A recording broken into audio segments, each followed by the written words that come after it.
Okay, welcome back, ladies and gentlemen, for our first panel session of today. I hope everybody had a good tea break. I hope everybody's recharged now, and we're going to get into the nitty-gritty of clean energy and alternative energies for the country. During our last conference here at with MIM, during our last crucial conversations on AI, I brought up the very important fact that not only am I a Toastmaster, I'm also a middle child. And I'm also a big Formula One fan. So, how many people here are Formula One fans? Oh, okay, not bad. All right, so that's why I also have this paddle here with me today. Now, it's not that kind of conference. It's So, in Formula One, a red flag is basically a warning. And a black flag means that you're disqualified. So for Toastmasters, well, normally we would have green, yellow, and red cards. Today we're going to use these two different colors. So the red one means that you have about a minute left to wrap up your questions. And the black one means that it's a hard stop. Everybody okay? Yay, yes. Okay. Now we're going to try to keep today's session very interesting. We're going to have a few conversations between our panelists as well. It's going to be a very interesting topic, I think, especially when it comes to nuclear power and also with solar energy and data centers as well. And to do that, we're going to give each participant about 5 minutes to introduce themselves. After this, I will also introduce myself. And we're starting off first with, I guess we go with, yes? Okay, Mr. Woi Mun Heng. Hello, everyone. My name is Woi Mun. So thanks to MIM for inviting me. So happy to be here this morning. Just a brief introduction. So I'm the CEO of YTL Data Centers. So I think during the break, I've been chatting with some of you guys. Obviously, it seems that my industry is a very hot industry right now. A lot of questions. So really looking forward to all the questions that you guys might have. So just as a brief introduction, so for YTL, we operate data centers both in Singapore and Malaysia right now. So Singapore, we have a pretty smaller footprint, about a 12 megawatt data center in Singapore. And in Malaysia right now, especially in Johor, we have a large campus, 600 megawatt data center. So that is essentially one of the largest campuses in Malaysia, right? So basically for myself, I shuttle a lot between Singapore and Malaysia. My customers are mostly based in Singapore, but we do a lot of travel right now. And I'm currently looking at potentially expanding beyond Singapore and Johor, looking at other places, right? So for me, it's very interesting to be here and to listen to my fellow panelists as well. I'm not the renewable expert, so I must say, but I'm definitely willing to learn. So, yeah, thanks a lot. Okay, thank you so much, Mr. Woi Mun. Or Mr. Mun Heng, it would be your name, right? Just call me Woi Mun. Sorry? Woi Mun. Woi Mun? Woi Mun, yeah. Woi Mun. All right, thank you so much, Woi Mun. After Woi Mun, we'll be moving on to Mr. Lionel Yap. Good morning. My name is Lionel. I'm from MPC, which is, everyone, is that the Malaysian Productivity Council? No. SE, as in Sustainable Energy Association. We used to do solar, and because of the implementation of projects and different forms of energy from our members, we adopted a lot of new energies. So accidentally, so we decided, why not, let's do this. I've been involved with renewable energy, specifically solar, since 2003. Right when everyone said that solar will never, bold, underline, italic. Business leaders of today, of that day, said, will never come to Malaysia. 25 years later, no need to say lah. Okay. So today is going to be very interesting for me, and it's very different atmosphere and economic climate when you look at solar from 2003 and 2025. So we hope to be able to touch, or I hope to be able to touch on that and to highlight some of the differences and where we can move forward. Cheers. All right, thank you so much, Lionel. Everybody's keeping in time with their allocated time so far, so very good. And now, lastly, to Puan Sheriffah. I believe that you have a few slides to share as well, or would you like to do that later? Later. All right. Puan Sheriffah, the floor is yours. Thank you. Thank you very much. Firstly, I would like to thank the MIM and the KAF for inviting me to be a panel on this important session. I'm an innovation and nuclear power advocate and consultant, as well as a global ambassador for World Nuclear Energy Day Malaysia, which we celebrate on 2nd December in conjunction with the groundbreaking discovery of nuclear fission. My interest particularly is on nuclear power, and as YB mentioned, every time when he meets me in any assembly, my question will always focus on nuclear power, mainly because I'm a strong advocate that nuclear, producing consistent baseload, dispatchable and 24/7 electricity, is a very useful source of clean energy for us to achieve not only ESG goals, but also to reach net zero together with renewables. So the narrative now is not, is it either renewable or nuclear? The narrative now becomes renewable and nuclear power, together, of course, with other clean energies like hydro power that we need to invest in order to reach the net zero and not miss the Paris Target Agreement for 2050. Thank you. Okay, thank you so much, Puan Sheriffah. All right, so, and now a short introduction about myself. So my name is Idzaid Idros. I work with CAS Malaysia, so the Konrad-Adenauer-Stiftung. We are a German political foundation based here, and I am the program manager at CAS Malaysia. We focus on 4 or 5 different key topics. One of them would be sustainability. Another one is security, so security in terms of climate security, energy security, very much in tune with today's topic. And we also deal with inclusivity. So our first event with MIM this year was on disability inclusivity, so people with disabilities. And lastly, we also focus on women in politics. So women empowerment in politics. We want to try to achieve that 30% target of having women in the parliament. So that's a little bit about CAS Malaysia. Now, before we continue the session, we're going to start off with Puan Sheriffah. But before I ask you your question, I want everybody here to close your eyes. So everybody just close your eyes. And I'm going to ask you a question. When it comes to nuclear power, how many of you would be keen to have nuclear power in this country? Whoever is keen, put up your hands. All right, now you can open your eyes. Leave your hands up. Leave your hands up so that everybody can see. So that's interesting. So it is slightly than half of the room here today. I think, honestly speaking, as an environmental process engineer, I am actually pro-nuclear. That makes me a little bit biased today, but I am also pro-solar. So what we can do is we can see how we combine these 2 different power sources. And Puan Sheriffah, I believe that it is your task now to convert the other half of the room. Over to you. Thank you. It's my pleasure to do so, and I hope I'll be able to successfully achieve this. If I may start my presentation with some slides, just to give a little introduction on nuclear power. Oh, okay.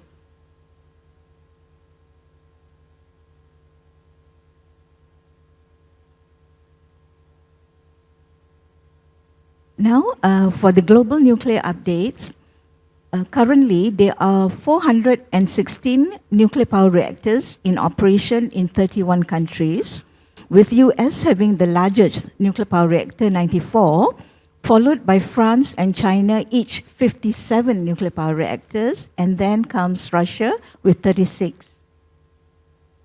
In terms of reactor under construction, although many has labeled nuclear as controversial, not to be invested in, a lot of danger. However, because of climate crisis and climate emergency, many countries are adopting and investing in nuclear power in order to reach net zero effectively. And this slide shows that there are 62 nuclear power reactors under construction in 15 countries. And you see the largest number is China, okay? In terms of the nuclear share of global electricity, the International Energy Agency has highlighted that nuclear provides 9% of worldwide electricity generation. The types of nuclear reactor, generally we have from generation 1 to generation 4. The early generation 1 were the early prototypes in 1960 to 70. Then we have the generation 2 and generation 3, which is the currently operating reactor. For others of generation 3, 3 plus and Gen 4, some are being developed, especially the SMRs. Now, the types of reactors that we have are 3 categories. And I'd like, ladies and gentlemen, to take note in terms of the range of the power, because this then goes to see which is suitable for our data centers. So we have micro reactors. Capacity range is 1 megawatt to 20 megawatt. Small modular reactors, more popularly known as SMR, the range is 20 milliwatts to 300 megawatts, 20 megawatts to 300. And the full-size traditional reactor ranges from 300 megawatt to 1,000. And now we also have until 1,006 megawatts capacity. So if you look here, you can see that for the microreactor, it is, you can fit into the truck, and they are mobile and deployable in areas that cannot be reached. And for SMR, it can be scaled or scaled up by adding more units. So imagine if you first started to have one for 300 megawatts, and due to energy demand, you need to increase it, you can then build up more reactors. Now, what are the characteristics or the differences between small modular reactor and large reactor? Firstly is the time for construction. Here we can see SMR takes about 3 to 5 years, and while the larger reactors takes between 6 to 12 years. And importantly also is the area needed. For SMR, you need a smaller land footprint. For larger reactor, you need a larger footprint. And important here is the SMR is a modular design. It can be constructed off-site, and it's a hybrid system. What is important, especially for today's conference and discussion, is SMRs can work in a hybrid energy system with renewables. Yeah? So that is what we're going to discuss about. And very importantly, International Energy Agency Executive Director in 2021 had highlighted that nuclear is integral to clean energy. And in 2024, he then emphasized that nuclear power is absolutely needed to reach climate goals. So thank you, ladies and gentlemen. That is my presentation. Thank you, Puan Sheriffah. So the first question to you now, I think we're going to get straight into it. I think a lot of people are afraid, actually, especially with what's happened in Japan. But since then, nuclear power has actually advanced quite a fair bit. So what can we actually learn from other countries on how to handle these nuclear power as a clean and round-the-clock energy source? Nuclear, as I mentioned, there are 416 reactors in operation in 31 countries. And many of these countries have always had safe, reliable electricity supply. And the incidences from nuclear power is only a very small number. One, in 1979, they had the US nuclear meltdown at the 3 Mile Island. And then recently, we had in Fukushima. But all the time when this happened, there was little or no death that has been accrued to radiation. Yeah? And when they are looking at shutting down, of course, during Fukushima, because of the 3-in-1 disaster, there was a massive loss of life. But there was mainly from the natural disaster rather from the nuclear power plant meltdown. So initially, the sentiment of the public and politicians was, oh, forget about nuclear power. France, which had strong nuclear power, decided to phase out. Germany totally phased out, and even our own nuclear power plants, which were up during Datuk Sri Najib's administration. We had the Economic Transformation Program, where in the booklet we had identified that Malaysia will go nuclear with 2 twin units of 1 gigawatt each. And we had set up a Malaysian Nuclear Power Corporation to develop our nuclear power program in 11 January 2011. And unfortunately, Fukushima happened 11 March 2011, and it was too terrible an incident for the government to openly say we're going to continue with the project. So what happened then was, many were given the instruction, don't announce, but still just do the preparatory work. Because we know nuclear is not a contained incident. If something happens elsewhere, due to air or whatever, it's going to be transmitted transboundary. So we need to learn, we need to have the expertise. However, unfortunately, during the second premiership of Tun Mahathir, strong, I would say not advocate, but someone who doesn't like nuclear power and is more worried about the waste. So during his tenure as premier, Minister of Science, at that time UOB In, had announced that the government is going to shut down, cancel all nuclear power plants from Malaysia, and even shut down the Malaysian Nuclear Power Corporation, which was established in 2011 under the Prime Minister's Department. So we lost the plan, we lost the program to set up nuclear, as well as we lost the personnel who were, gathered in order to build the momentum and the skills. But now you see, even after Fukushima, although the Japanese government decided to shut down, but after several years, because of energy crisis, they have to restart thinking about the cost of electricity. So the same for Malaysia, cost of electricity as well as to reach net zero goals. Thank you so much, Sheriffah. I was actually just about to pull out my red flag there. But now, you brought up a very interesting topic about base load. And I'm an engineer, so I know roughly more or less about power sources and these things. But the common person, when we think about renewable energies, we think, oh yeah, it's fantastic. Solar, it's clean, it's renewable, we don't have to worry about a thing. But then we actually get into the actuality and the reality of it. Is that we need to achieve that base load in order for the country to actually run.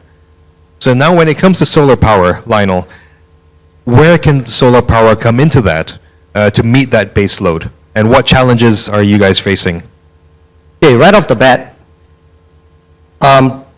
we talk about technology, but seriously, if you look down to the nitty-gritty, base load is a business model. It is not about the technology. It is about a business model. So what is now an arguable, I'm not saying it is the end-all and be-all. You want 24/7 power. People have done analysis on 24/7 power of conventional. They didn't do it with nuclear. With conventional power and say, then expensive battery cost plus, what we need for power generation. And the numbers don't lie. Faster to deploy, scalability, I'm glad Sheriffah brought that up. Scalability, speed of implementation. I'm also happy that she showed the slide that for you to get a nuclear reactor up for the small is 3 to 5 years. Because that's true, those are accurate numbers. It's fast. Solar for the same size, if you need to deploy it, will be in 3 years. I'm talking to the bankers in the room. If you were to put this down dollars and cents, you want your money back slower, you want your money back faster. And then we are told, oh my goodness, he's only about our money. When I started in solar 2003, the question was, why is solar so expensive? It is now 2025. Why is solar so expensive? It's the same question. The prices have dropped 90%. Now when you come to talk about base load, it is dollars and cents. It is that simple. And we will not do this like overnight. Exactly what you were saying just now. Let's do this. We can get rid of all plastics. That's not going to happen. Let's close off all the coal plants. That's not going to happen. We can do this in phases, and we can do it faster. Cost and technology, you guys can see this. Battery tech, PV tech, increases in leaps and bounds. In the last 5 years, technology has changed 3 times. It is scary to be in my industry because your business plan will change every 3 years. And those who know how to change with the speed, deploy faster, larger. Baseload is a business model, and it's as simple as that. It is about the tech, but not so much. It is about the tech, but not so much. Okay, so for the longest time, how many of you in the room understand what the base load actually is? Show of hands. Okay, we really have no idea where our power comes from. I think there's only like 1 or 2 back there. Yeah. Puan Sheriffah, before I go off to Woi Mun, can you give the definition of what the base load actually is and why it's important? Baseload is the production of electricity continuously and not intermittent. That's why it's a very different characteristics from other energy sources like renewable, which is intermittent. And it's very important to have baseload, especially to supply to facilities that require 24/7 operation, especially in particular for DC data centers. Yeah, thank you. Okay, thank you so much. And now you've brought up the point of data centers. So Woi Mun, when it comes to data centers right now, how is your energy mix? How are you getting power, and is it feasible in the long run to move towards greener renewable energies? Yeah, actually, so we went live about a year ago with our large data center park, right? And when we first started, the energy was from the grid. So basically, we just took energy from the grid and we powered up the data center from there, right? So obviously, as the time goes on, we're looking at how to make ourselves greener, and also our customers also sort of demand greener solutions as well. And right now, we are in the midst of doing the first phase of our solar farm. So, well, shout out to Solar Advocate here. And so the first phase is going to be roughly about 200 megawatts. So our park is about 600, right? So roughly about there. So the first phase will be deployed by next year, and that will give our customers the option of taking renewables, right? There are some challenges. So for one of it, obviously, is that daylight hours, right? So as we spoke about just now, there's only about 4 hours of really good sunshine, and battery technologies are still relatively expensive storage. So the current plans is that we'll provide the solar farm for the daylight hours, and then the clients will actually go back to the grid during the night time. So that is the current plan. Obviously, as the storage technologies actually improve, then we look at as what Lionel says, right? It's all about dollars and cents, to be very honest. Things like efficiencies, dollars and cents. So things will come to a point, I guess, eventually that it will make sense for us to provide the sustainable energy on a more 24/7 basis. So that's what we're doing. Of course, we are open to explore different technologies as they progress. So my personal view is that there's no one size fits all. It's really about what fits, and probably different parts of the ecosystem will come into play. But generally, from a data center industry perspective, everybody is looking for green solutions. That's where everybody's going. That is where our customers, which is most of the hyperscalers, are looking at it as well. So the world is going towards that. It's really a question of what kind of mix. Okay, thank you so much, Woi Mun. Okay, so you brought up the topic of a mixed source of power sources. And now with Sheriffah, Puan Sheriffah, I think we want to know, in your point of view, can you actually combine renewable energies with nuclear power? There's also a very key point there with that question, is that when we talk about renewable energies, nuclear is not a renewable energy, if I'm not mistaken. So if you would also address that question and that definition. Firstly, regards nuclear as renewable, some sources include it as renewable, some do not. So it depends on who or which source is characterizing it. Yeah, who you speak to. Yeah. So with regards to whether a hybrid model is a good model, I would like to say that the current digital gold rush is staggering. And the International Energy Agency had predicted that electricity demand for data center will double by 2030 and can quadruple, especially for AI optimized DCs. And as YB mentioned just now, Malaysia is welcoming investments from AI optimized data center. So we need to look at the quadrupling of our electricity needs. Secondly, we have a study that has mentioned that the US, which is expected to be the fastest DC growth market, will grow the electricity demand 25 gigawatts in 2024 to 80 gigawatts in 2030, which is about 3 times. But another source, which is Carbon Direct, mentions that by 2030, US will need 120 gigawatts, which is a 5-fold increase. Now, I'd like then to spotlight on Johor, which is considered the fastest growing DC market within Southeast Asia. The Johor State DC Development Coordination Committee had reported that in 2021, the electricity demand was only 10 megawatts. It increased to 1.3 gigawatts in 2024 and expected to rise to double 2.7 in 2027. But at the national level, it is anticipated that Malaysia needs 5,000 megawatt or 5 gigawatt by 2035. So if we look at the different packaging, IEA says in general, the world will need double or quadruple for AI. But in Malaysia, it is increasing, and especially for Johor, it's staggering escalation.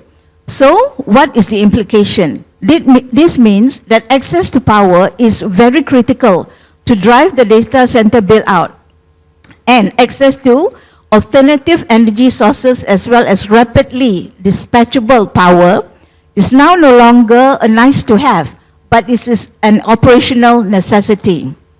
However, investing in only one alternative energy, such as solar, it is indeed a valuable critical start. But having a diversified energy mix will be key to having reliability, to have a higher reliability, mainly because, as YB mentioned, solar has intermittent source, whereas nuclear will provide more consistent base load. So based on this, it is important, as I mentioned just now, the narrative is no longer should we go for renewable or nuclear, but we need to combine both. And yes, certainly solar and nuclear can be used as a clean energy source to generate electricity for our data center in Malaysia, and this is actually being implemented overseas. Thank you so much, Puan Sheriffah. Now, you brought up the topic of solar as well as a mix with nuclear power. And just now when Woi Mun was giving his talk, I think when he brought up batteries, you were kind of shaking your head a bit. Lionel, what's the status of solar power in this country? And just now, Puan Sheriffah also brought up base load again. What are the challenges which the solar industry is facing here in this country for power generation? Without putting on a tinfoil hat and going into conspiracy theories, it would seem that solar in this country is being penalized for being successful. In 2003, to put a 3 kilowatt system onto a house was 150,000 ringgit. 150,000 ringgit. Please do some math. Today, if you quote 9,000 ringgit, wow, bro, why so expensive? That's why I said 2003, the thing was, why solar so expensive? 2025, why is solar so expensive? Expensive relative to what? I'm actually very excited that Puan Sheriffah has brought up a lot of the things, is that for everything that she has said, she's actually supporting the whole thing, especially on scalability. I want to thank her for that. It's really on the scalability and the speed of deployment, which is what we're talking about here. Now, when you talk about baseload, again, it is an economic question. You notice that I have not said anything about safety. It's not. It's about the economics.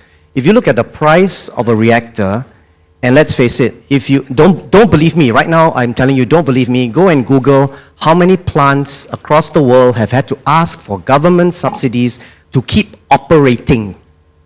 That's taxpayers' money. I'm only looking at economics at a rakyat level, at a country level. I'm not looking at it from a business level. We are being, on our side, Malaysians want European standard, but China prices. So my boys are being squeezed in the middle. And yet we perform according to those standards. And we continue to perform according to those standards. And we get continued to be blocked, right? Certain grid operators will say, oh, we don't have the capacity to take on any more renewables, and then upgrade somewhere else. If you look at what it will cost the country, perhaps another way of looking at it, if we are going to consider nuclear, yes, please consider it is a free country, and we should consider all options. However, if you're going to put that money into a single plant or multiple plants, perhaps you might want to look at supporting, I'm going to say there are 3 alphabets, they'll be very happy I think, T and B, to help them upgrade their grid. It will cost less. To take in more, everyone says intermittent power, but I repeat again, if you take a 24/7 PV, BSS operation, I'm using PV, I'm not bringing in tidal, I'm not bringing in current power generations, which we also cover, because then it would be really lopsided. All right, it'd be really lopsided in favor of renewables. Okay, but if you just look at purely PV, purely BESS, we have landowners here who are quite happy to sell you land or lease land out to you, especially if it happens to be unproductive palm oil. They have lots to spare. Not touching, as Nick Nasmi rightly pointed out, not touching our jungles. Don't touch our jungles. Don't touch our trees. Yeah. Yeah, please don't touch. Don't touch our jungles, don't touch our trees. That's our natural resources. Because there's plenty of commercial land that commercially has already been made available. And I think maybe you want to comment on that, on where your data centers are happening. Yes, Woi Mun. So for YTL Data Centers, do you have a carbon neutrality or net zero target? And what role does clean energy partnerships play in achieving this? Actually, our targets actually depend a lot on our customers, to be very honest. So for us, it's like we are developing, I mean, if you will, from a layman perspective, right? We are developing large-scale DCs, and at this age of AI, right, one DC is almost meant for one customer. So we're not in the small-scale co-location kind of stuff anymore. In the age of AI and cloud, one data center, let's say, is 80 megawatts or so, goes to one particular customer to run, right? So a lot of our policies actually depend a lot on what the clients want to do. But I guess the good news, I guess, for our planet and where we're staying is that most of the customers, mainly the hyperscalers today, right? I mean, you see in the papers, the customers, my customers are probably can be counted in tens, right? Number of customers. So these guys are definitely projecting to to the street and so on and so forth their own sustainability targets, and they are pretty hungry for green solutions, lah. So that's where we're coming from in terms of having our clients really pushing us and pushing the industry towards having more sustainability options for them. So it's not just a question of Malaysia, right? It's a question of wherever they want to deploy. They want to do that, and I guess one of it is probably because of ESR, as we spoke about previously, but also because of their own marketing as well, right? Every cloud wants to say that I'm a net zero cloud per se, right? So that as enterprises, you say that, hey, I'm buying a net zero cloud. So from that angle, I think that our industry is really led by a lot of these customers of ours. So that's where it's leading us to, and that's where the push towards renewables is happening. Okay, I'm going to stick with you for 1 second here. So one of the other things, we're going to take a step away from power sources and energy sources. So for data centers, as YB Nick Nazmi brought up just now, is that they use a tremendous amount of water. I knew the question was coming. Yeah, it's coming now. So So what is YTL doing right now to try to mitigate the environmental impact of data centers? It's not only energy, it's the water, and of course water is life. So what can we look? I figure I'll get the tough questions on this panel. But just as an illustration, right? Just to illustrate how much water and power is used, right? So I always use this illustration. So right now, like one rack, I think, not sure whether you guys know, right? One rack essentially is like what we call like a 52U rack, which is about the height of maybe a 6 feet person, right? So that is usually where you store your servers. And in the past, one rack is about maybe 8 kilowatts to about 10 kilowatts per rack. So you can slot a couple of different servers in, right? The latest rack goes up to about 130 kilowatts per rack. So it's almost like a 10x increase in power. And so some people ask me, what is 1 kilowatt of power? Can you illustrate that in a more layman term? So 1 kilowatt of power actually generates about 1 hairdryer's worth of heat. So of us, I don't dry my hair, but some of you guys might dry your hair. So 130 hair dryers on at the same time would give you that kind of, heat.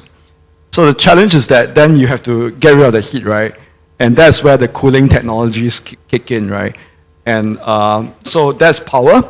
And the other illustration for water then is that I think you can Google it on the net as well. So apparently, if you want to generate about, I think 100-word email from ChatGPT, that will require about 1 bottle of water.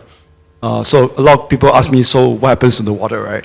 So essentially, the water is used to basically to dissipate the heat. So what happens is that you have chillers, and then you need to provide water to do the cooling for the chillers, right? So I guess other than the renewables that we talked about earlier, right? The key question for us is how to make sure that we use as little resources as possible. So our key measures within our industry, there's twofold. One is called PUE, which is called Power Utilization Index. PU, well, I guess something like that. Power utilization, essentially. The other one is called WUE, which is the Water Utilization Index. So all of us is driven towards a certain standard to drive both indices as low as possible. And the technologies could be involving less loss for power, obviously. And for water, things like a closed loop water system rather than the open loop water system, so that there's less evaporative cooling happening, right? So all these things are happening within our industry to push these indices as low as possible, so that we are more and more efficient. So essentially, that's the index that we are held to account. And most of our customers actually put it into our contract that we to achieve a certain number. So it's not just that I'm saying that I need to be PUE of 1.5 or whatever, right?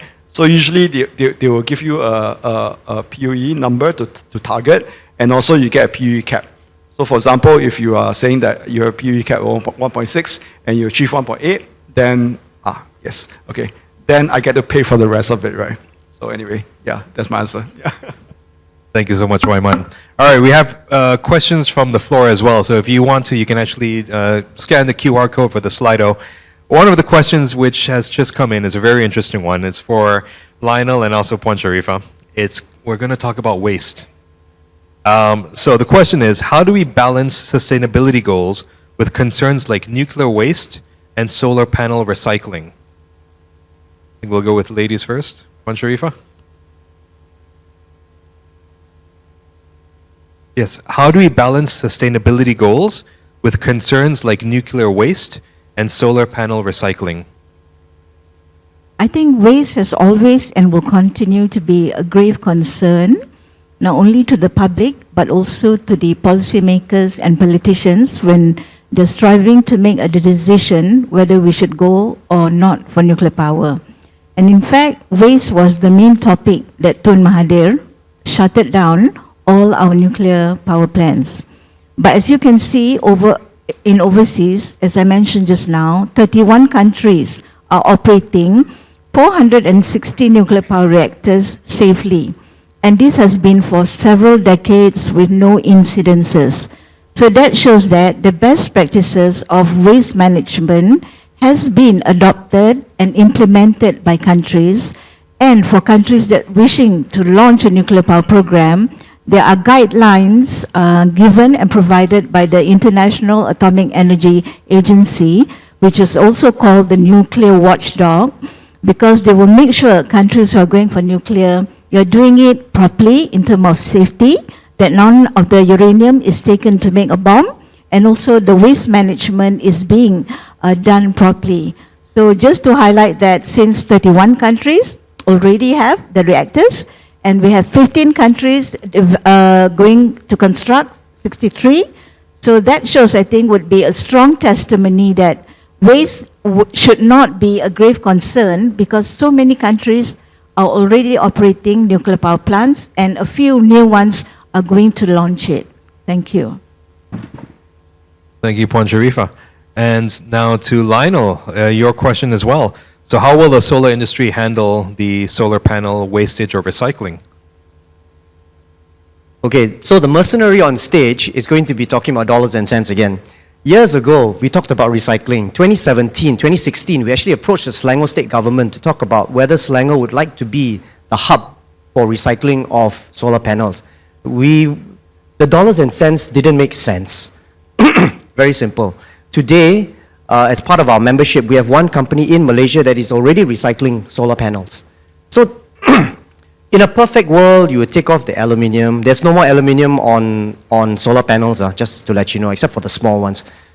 It's glass on glass. So basically, you're talking about silica, sand. You have a junction box at the back, which is plastic. You could recycle all this stuff. Then you look at the Australian example, it's a lot simpler. Right, mate, we're just going to throw it into the grinder and we'll make bricks. And that's exactly what they've done. Out come bricks. And people build their houses with it. That's it. How stylo-milo you want to recycle the solar panel is really a budgetary consideration. If you're like me, which I confess now, I'm very lazy as an engineer, I would just go and grind up the solar panels and make bricks and finish. Or if you don't like building your houses with it, you got potholes. Town council, please use the slurry and go and fill up the potholes. You know, I think it's a bit of a waste, but you could do more. 2 words define whether or not we do recycling in this country, and those 2 words, that has already been reached. Critical mass. We're looking at LSS 1, 2, 3, 4. Actually, now we're looking at 1, 2, and 3. There's a few 100,000 solar panels out there. And when LSS 3 and 4 come to the end of their life cycle, you will have more funky equipment to use, better. It's going to go that way. So suddenly now, what couldn't work in 2016 works very well in 2025. In fact, the company, I don't want to give them for extra advertising, that company already began operation 3 years ago to do this and recycle solar panels. So within the country, it's already being done. How refined we want to do it, if you want to talk about the crazy labs in China, they want to extract back out all the rare earth metals because the European market is making noise. You are sending children into mines to dig up all these rare resources, so the labs go back and say, no more, let's try and extract back from solar panels. Yeah, in the lab they can, but in real life, maybe a brick is faster. Just saying. Thank you, Lionel. So, okay. We're also going to open the floor to any questions. If anybody has a question and would like to go ask the question personally, the mics are over there. Please introduce your name and your organization. Are there any questions from the floor? I think the gentleman over there on the far right.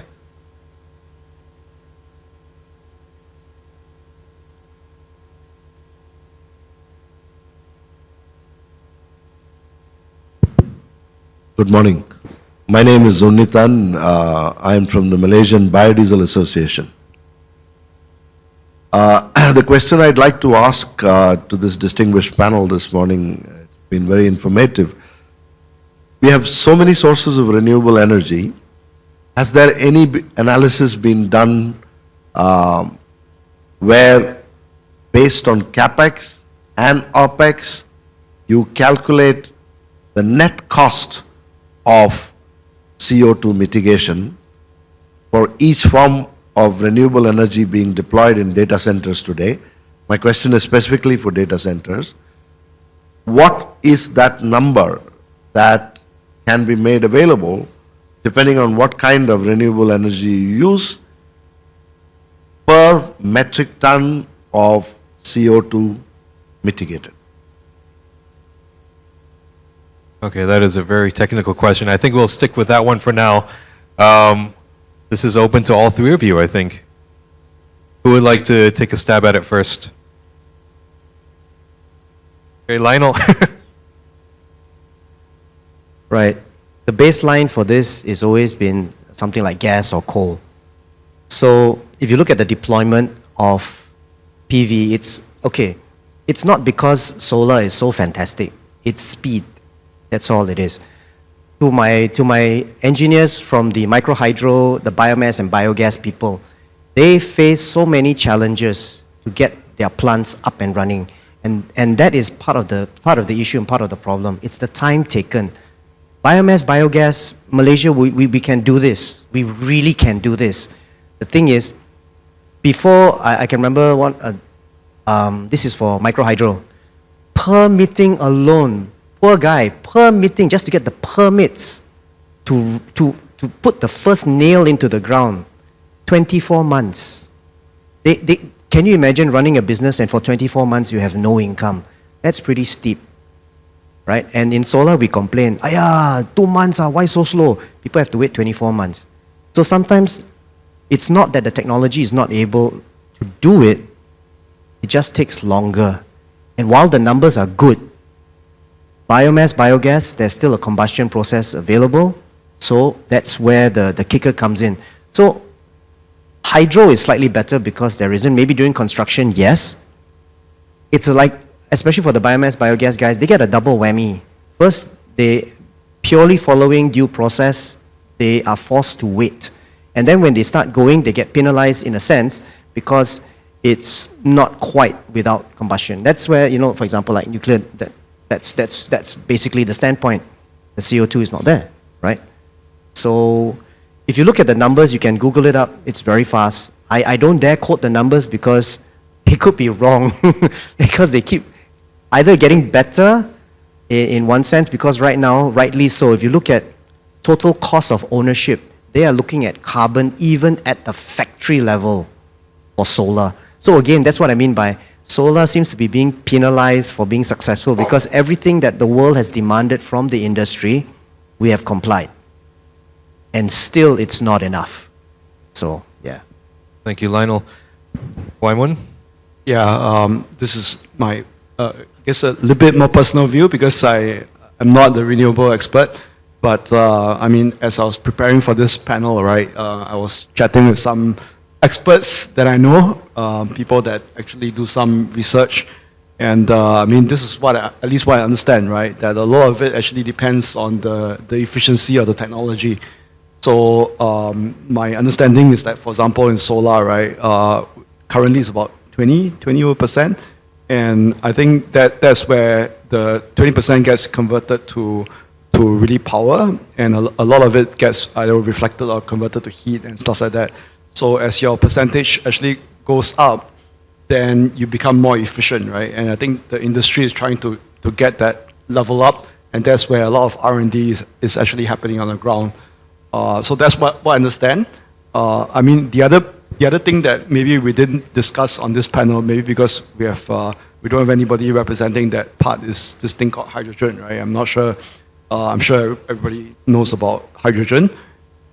That is purported to be the clean energy of the future, and because the output is supposed to be water, right? I mean, hydrogen plus oxygen equals water. But again, that technology is apparently still quite a bit of distance away from commercialization, right? So I guess from my perspective is that it really depends on which technology and how far ahead it is in terms of commercialization and effectiveness, actually. Sorry, just give me a sec. As far as hydrogen is concerned, it's actually very interesting because there are two ways you can look at it, either in terms of a fuel cell or hydrogen generation in situ and on site. Stanley Meyer, those of you on YouTube, go and Google up YouTube if you're not listening to us right now. Google up Stanley Meyer, M-E-Y-E-R. He drove across Texas in 1990 in a car that was already generating hydrogen on site, and he was filling it up with water from the tap. Yes. So you can go down a rabbit hole just checking him out. So there's hydrogen as a fuel cell, which is, like you said, there's a lot of R&D involved, and there's hydrogen generation on site, which is also now being run by a couple of Australian companies as well. So as a fuel, you rightly pointed out, when you burn hydrogen, surprise, surprise, you get steam. So that's fine. I can even give you the secret. You're gonna come and talk to me later how you can build your own little thingy. It's very fast, just that I don't have time. Just wanted to point that out. It's hydrogen actually is, in one sense, it's highly developed already. In another sense, for the fuel cell side, it is still a lot of R&D involved. Thank you, Lionel. All right, Puan Sheriffah, the question about energy efficiency as well for nuclear. How efficient is nuclear power right now? Let's say the nuclear reactors. Normally, we look at it in terms of the capacity, and depending on the nuclear power reactor, most are about 90% and above. That's why it's base load, that it could continuously generate consistent electricity. And this in compared to coal power right now, which we're using, how efficient is coal power? Yeah, the energy density is very low. As an engineer before this, I actually used to climb up and down power plants. It was a coal power plant in the Philippines. And if you've never been to a power plant, I suggest that you go visit one if it's possible. It opens your eyes to how power is actually generated and how dirty that job actually is. I'm not talking about moral dirt, I'm talking about how actually physically dirty it is. You're covered in coal the whole day. But it's worth it. See where find out, everybody, all the participants here and also at home right now or in the office, find out how is power actually generated, what are the pros and cons of each power source, whether it's nuclear, wind, solar, hydrogen power as well. Find out where does our power actually come from. I think each and every one of us, as a Malaysian, we have to know where does this power come from and what are the pros and cons of each power source. We are actually running a little bit out of time right now.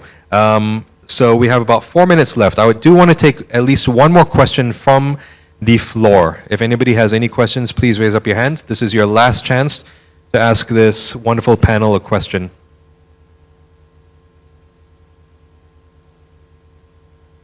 Okay, if nobody has any questions, I'm going to pull up one question here from the Slido. This is for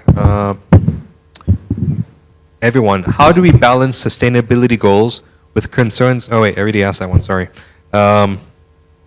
This is for Puan Sheriffah. What efforts are being made to present a positive narrative about nuclear power to the Malaysian people? Thank you very much for this very interesting question. In fact, before Fukushima, the government had organized a few conferences, seminar on public awareness of nuclear. And we invited several government officials, professionals and all that. But during that time, I had highlighted that, yes, indeed, leaders and all that need to visit nuclear power plants in order to see for themselves the safe operations of the plant so that when they come back, they are more confident that it is a safe facility. I say, in addition to leaders, you need actually to bring the journalists and the reporters to look at what is happening at the nuclear power plants in different countries so that they will come back more confident. Because to the public, if it's a nuclear-related person talking about nuclear, they might feel, oh, I think there is some agenda, there is some interest in promoting it. But if nuclear is being promoted and disseminated by, I would say, neutral parties, like reporters, then they would have a better confidence that, oh yeah, that's true. And I'm happy to share two experiences. I have been writing a lot on nuclear power, and the first news agency that published it was Bernama, mainly because I knew Datuk Z at that time, and he was also the editor-in-chief. So I said, Datuk, can I write on nuclear? But the first article he accepted was my article on cats. So he was so touched by my article on cats. When I said, can I put in nuclear? Okay. So after that, I had a lot of articles coming out. And lo and behold, suddenly the reporter who always published my paper, one of his assistants told me, Puan Sheriffah, we've got this invitation from Japan agency to take a few of the Malaysian journalists to visit Japanese nuclear power plants. I said, oh, that's great. And he said, thank you for always writing so that I can publish. And when this letter of invitation came, Datuk Z chose him. After visiting Japan, they came back and he told me, Puan Sheriffah, now I understand. Nuclear power is so safe. I'm writing an article about nuclear power. So I said, oh, thank God. It's a neutral, non-nuclear related person writing about nuclear. And now I see that in Singapore, although they say they don't have enough land space, they don't have enough renewables, but I see the government is showing strong commitment in terms of nuclear power, and there are strong efforts to send their newspaper journalists, especially New Straits Times, to visit several of the nuclear power plants in 3 or 4 countries, and they have come back to write articles on nuclear power as well as video. So I think very importantly, in Malaysia and other countries, you must get the right messenger, someone that the public trusts with no vested interest to convey this message so that they are then assured that, okay, we're going for something that is safe for others and it's not a dangerous investment. Thank you. Thank you so much, Puan Sheriffah. Okay, before we end this panel, I think I would like to ask all the panelists here. So our goal is for net zero by 2050. Final words for today before we end this panel. Do you think that's achievable? It's a big question. By 2050, Malaysia's goal is for net zero. All 3 panelists as your closing remarks as well. Well, my question is whether, not so much whether we can, but I think we have to be honest. Yeah, I think for the sake of all of us or our children, I don't think we have a choice. I think we just got to, continue to plug at it and make sure that it happens. Yeah. I agree and concur with Woi Mun. We really have no choice because we only have one planet, no planet B. So for us and our future generation, we have to strive to reach and not miss net zero. And as mentioned, currently our investment is on renewable. And like the IEA Director General has mentioned, we need to invest in all sources of clean energy. So for Malaysia, please, go beyond RE, look at other energies too, including nuclear power. Thank you. Thank you so much. And Lionel. If we look beyond RE, then we have to look at, and if we're looking at nuclear, we're looking at RE, then let's look at other stuff as well. Let's look at wave, let's look at tidal, let's look at flywheels, let's look at other technologies that are already available. Let's look at wind turbines which are theatered 1,000, 2,000 feet up into the air where we can catch the wind. Malaysia, we're in the equator. It's called land, Borneo is known as land below the wind. And the reason why the pirates are so successful along the Straits of Malacca is because the galleons couldn't sail, there was no wind. But up there, there's wind. If we're going to explore, then I would say, from a sustainable energy perspective, let us explore all possibilities. We even have companies now as far away as Sri Lanka coming to Malaysia and saying that we have identified 5 sites for 500 megawatts with wind turbines. And I'm going, really? And they are convinced, and they're going to be setting up MetMas studies here in Malaysia. So, if we're going to explore, all I would say is, let's explore everything. And I totally concur with my 2 other speakers here. It's not can we, it's have to. Thank you so much to all our speakers on the panel. Ladies and gentlemen, please put your hands together for the panel.